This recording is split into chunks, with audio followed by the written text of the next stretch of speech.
things that kids are going through in America today, in school and in life, is so much more difficult than the things I went through even 15 to 20 years ago. I don't remember school shootings. I don't remember suicides. Teenage bullying and teasing is an epidemic in this country, and the death rate is climbing. There have been high-profile cases in every corner of the country.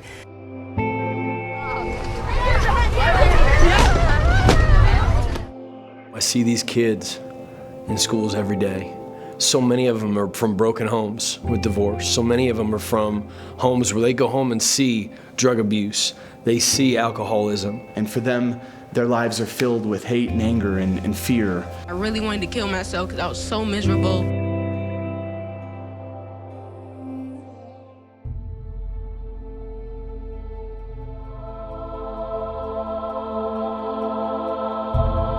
I was like, what is it? And he said, well, I can't really describe it to you. He said what they're doing is they're doing presentations in schools all over the country. And the story that they're telling is making a tremendous impact.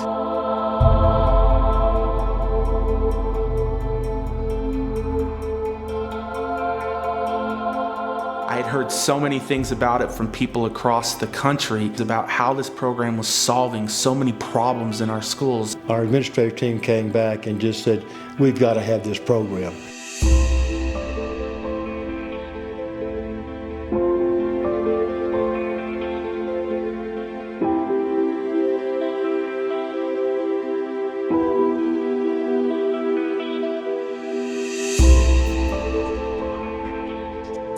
I remember sitting on the front row in the auditorium that day. 2,000 students sitting in the gymnasium, quiet, respectful.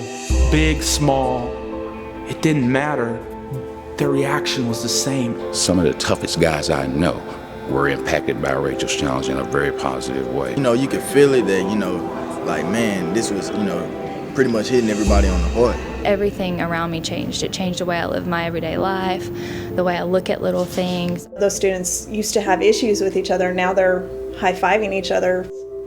Things are changing. You see kids who put walls up and that comes down, and you get to see the real person. And I think that was really important for all the kids to see. And they start looking around and they start seeing other kids, really seeing them for the first time and understanding that they're just like me. I'm not alone in this world. And I meet kids that on the day we showed up, they were thinking about pulling the plug. They were done. They were hopeless. I had everything planned out, and I actually had a rope and pills in my bedroom waiting for me when I got home. It didn't matter what the reason was, but they were hopeless. They needed something, and Rachel was that something. And I read this letter from a 10-year-old girl saying the exact details of how she wanted to take her life. I'm amazed because at the end, she says, Rachel, you saved my life.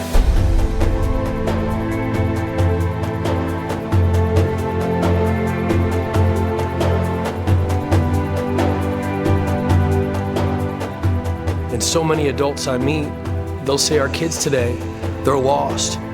They don't have respect. They need to have more rules. And they keep telling kids what they can't do. I see kids that are dying to have someone say, here's what you can do. Here's how you can make a difference in the world. Here's your value. We can't ostracize people. It's not like we're not going on a witch hunt for bullies. This whole issue is not about ending bullying, because if you end bullying, that's not enough. It doesn't help that kid who's walking around the hallways with no friends, who's thinking about taking their life. The problem is these kids feeling accepted, wanted, loved, appreciated. Our kids today are dying to know they're not alone. They're dying to know that they matter and that they're cared about. It's about having compassion that they have a story, and having other students realize that when they see this person as a bully, that's just one layer to them, that this isn't something that defines them at all. Since Rachel's challenge arrived, you can feel, you can see, you can taste the difference. We found that there's been a decrease in the number of bullying taking place in the school as a result of Rachel's challenge.